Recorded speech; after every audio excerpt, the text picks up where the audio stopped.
Hey guys, Sean Klinger with Vital MX. This is a long-term update on the Sidi Atojo boots. So these came out a couple years ago, and when they first came out, we got a pair and did our kind of initial impression of this boot.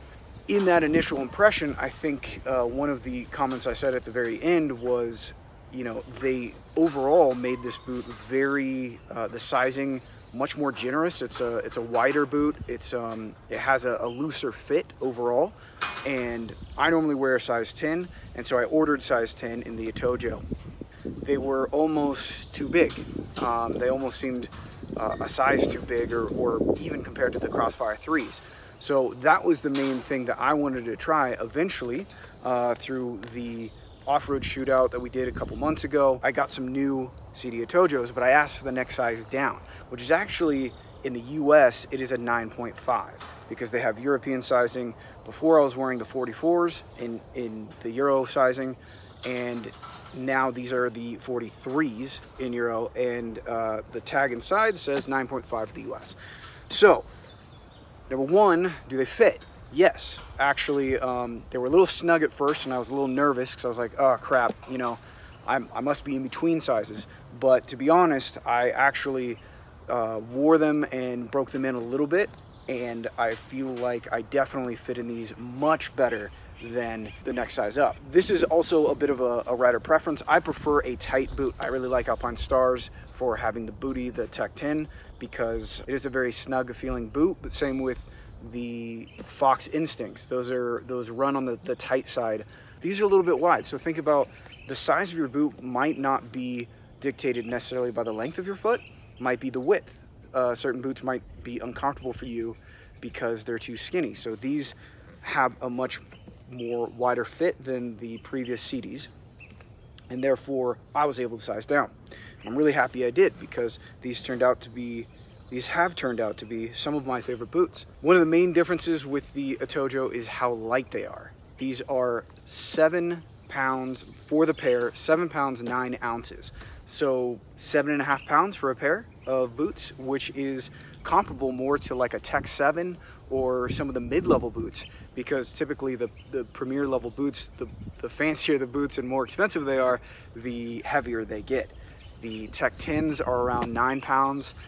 SG12s are also in the 9-pound range, so these are much lighter for a pair of boots, but are still in that premium category. The Atojo is a little bit of a slimmed down minimalist. There's less stuff you can remove, so all of this is kind of one piece and is not rebuildable.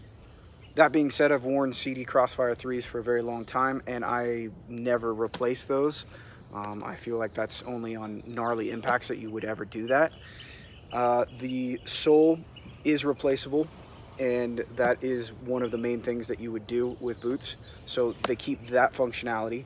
Also, it's not like a two-piece upper. The Crossfire 3s have kind of that internal leather piece, the external plastic piece. Kind of after spending some more time with this boot and really riding in lots of different conditions, especially a lot of off-road too, I've really come to understand kind of where they slim down the boot and why. Because basically from this hinge up, as you can see, it's a hinge system. From this hinge up, all of this is much less substantial than other boots and past CD boots. And I think that was a good move, as far as like a lot of this area doesn't take necessarily hard impacts or needs to be super rigid. This is the part that's going around your calf and around your shin, and it doesn't need to be that beefed up. But where you definitely need as much structure and protection as you can get is in the ankle area. And one of the things I like to do a lot of times with boots is grab them and see if I can bend them or flex them side to side. And these are very difficult to do so with your hands, and they don't really buckle like some of the cheaper boots that in the ankle area they'll buckle when you try to squeeze them there.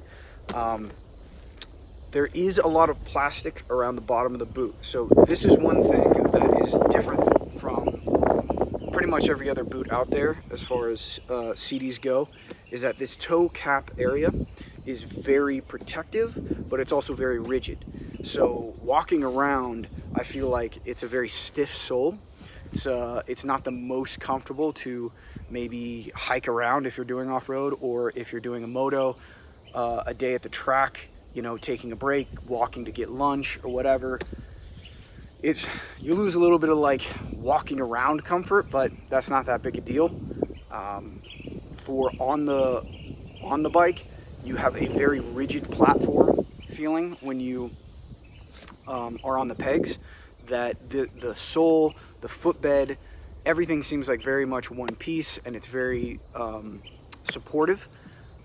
It's also, there is a good amount, since there's a little bit of a different material up here at the top than right here, that there is a good amount of control feel, like feedback of where the brake is, shifting.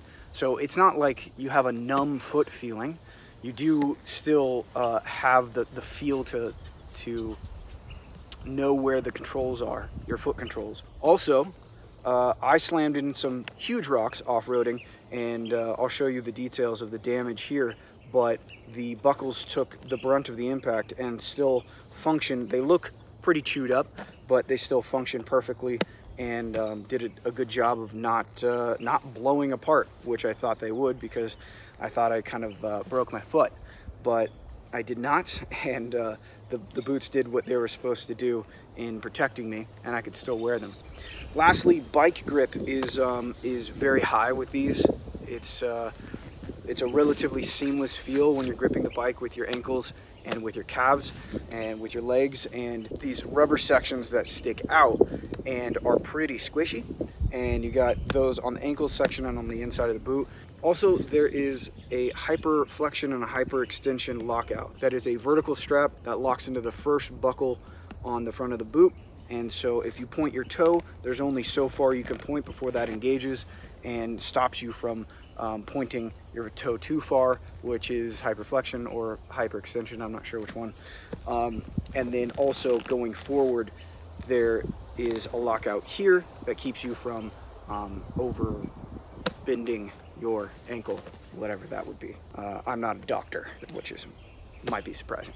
So basically the point of this video is to say, if you're in the market for boots, if you're in the market for some top end level boots, these are very light. They're the Italian quality that you expect from Sidi, and they are also they run big. So if you were dissuaded in the past from Crossfire 3s because you heard that they're very narrow, or tried them on and they're very narrow, get the same size that you normally do if you have a wider foot. If you have a relatively normal foot or narrow foot, I would say definitely size down. I'd be much happier with the fit in the Atojos. If there's any other products that you want me to check out, please put them in the comment section below, and click that like button, click that subscribe button. You might be seeing our videos even if you're not subscribed. Thanks for watching. See you next time.